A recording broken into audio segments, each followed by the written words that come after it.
So this is the top part of the border pane.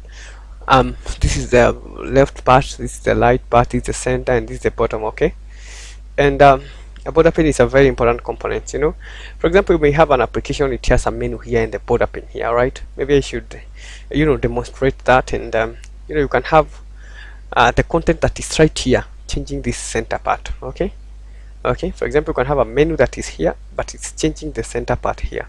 All right, so that this part, for example, you have the, for now you have a pane, we change, we put to another pane, we put to another according to the selection of the user here. Okay, that is what has been used in most of the applications, including especially some of these applications that have antivirus applications I've seen, they reuse this. Okay, guys. Okay, but you know, another important thing to note, if you don't use a part of the border pane, then it assumes that it's not there. For example, I may decide to delete this center, I may, okay, this bottom part. Okay, you see, it does not affect the other children, instead they just fit to the bottom. You see, that's what happens. So if I delete this, probably you know what will happen. If I delete the right part, you can probably predict what will happen. Show preview in window. Okay, you can see. Okay, so so for now we are only using three parts: the center, top, left. Okay, guys. So I'm now going to talk about how we can create maybe a simple menu here, right? And if I can just minimize this, but then I can have a menu bar here, right? I have some menu bar here. Now the menu bar just contains menu items, all right? Not a big deal here. Just a menu bar.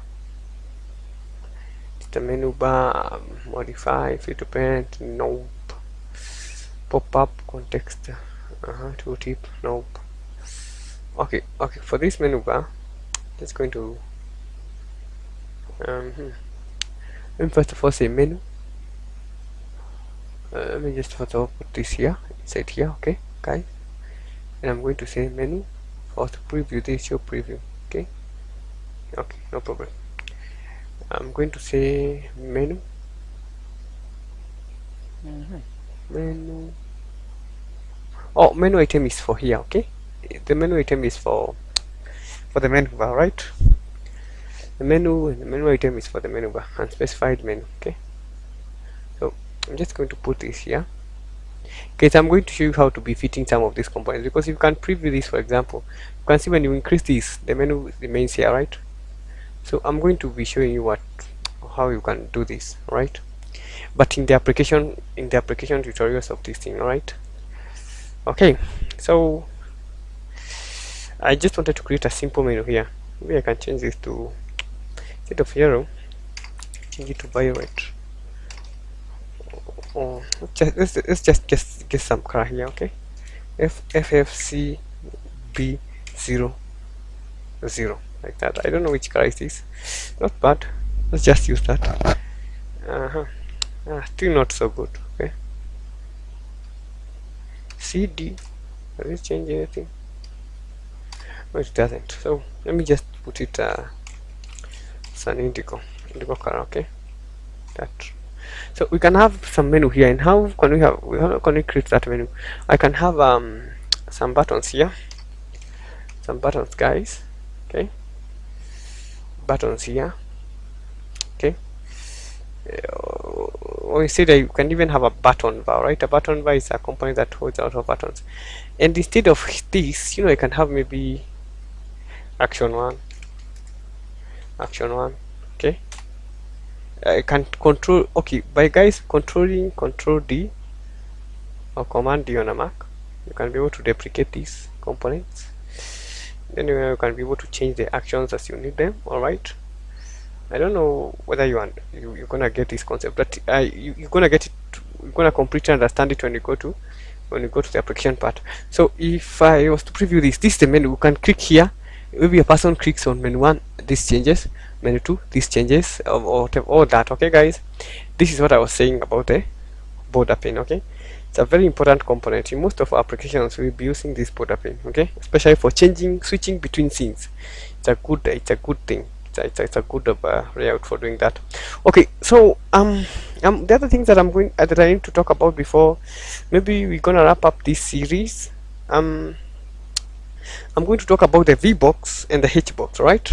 Okay, I'm going to talk about the VBox, HBox, table view, and all that. So let me first of all, let me just deal with this. So let me just have first of all the table view here. Okay, table view. We have two types of table view. We have the tree table view and we have the normal table view.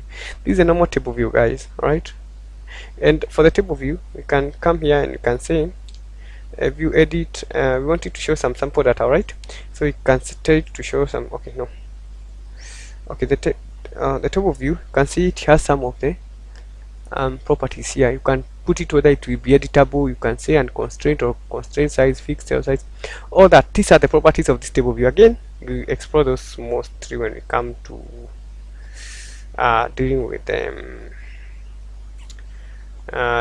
real application. Okay, guys. So there's something that I'm trying to achieve here. Okay, let me see. This table view, we have a property that show focusable. Okay, let me first of all try to run it. Maybe I think it already has what I wanted. Nope, not yet. And constraint size, specific table view, show sample data. So you can be able to show sample data on this table view. I'm looking at this, guys. No problem. I think we're going to use this. We're going to also do this in the. We are going to also do this in the real thing. Okay.